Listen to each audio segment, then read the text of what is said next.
السلام عليكم ورحمة الله وبركاته، متابعينا ومتابعين رويال فرنتشر، ازيكم عاملين ايه؟ يا رب تكونوا بخير.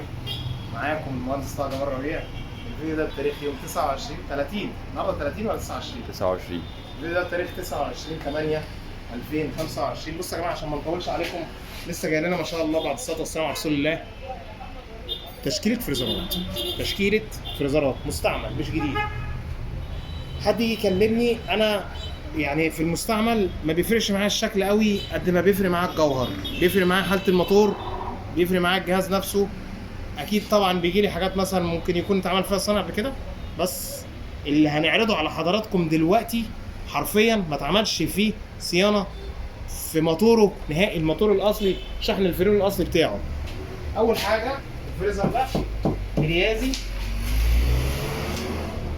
الفريزر ده كريازي بس احنا ممكن مش هنعرف نعرضه دلوقتي.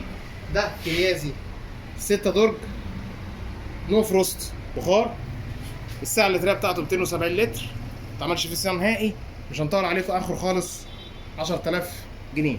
في حاجه زي كده كريا الاسكا 5 درج 1 2، ده نو فروست، ده دي فروست. موتوره الاصلي شحن فريونه الاصلي، وده مطلوب فيه سعر نهائي 7000 ونص. ده صندوق الاسكا، ينفع في مطعم، ينفع في بيت، ينفع في يعني مكان ما انت عاوز. شغال كويس جدا، ما اتعملش في موتور صيانه نهائي. موتور الاصلي شحن الفريون الاصلي مطلوب فيه سعر نهائي 4.5 بس. ده اتباع، السيلفر ده اتباع، الاسكا ده اتباع.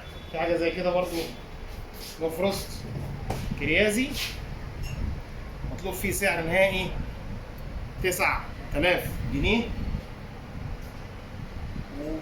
وهوريكم بقى ايه حاجه كده، ايه اموره كده. تعالى كده، تعالى لي كده بسرعه عشان ما اطولش. في حاجه زي كده فريزر وايت ويل 80 لتر، السعه اللتريه بتاعته 80 لتر، مستعمل مش جديد، صغير، لون سيلفر، شغال كويس جدا. حاله الموتور فابريكا، ما اتعملش في موتور الصيانه، شحن الفريون الاصلي بتاعه. والفريزر ده بنحرق سعره الفيديو، بنقول مطلوب فيه سعر نهائي 3000 ونص.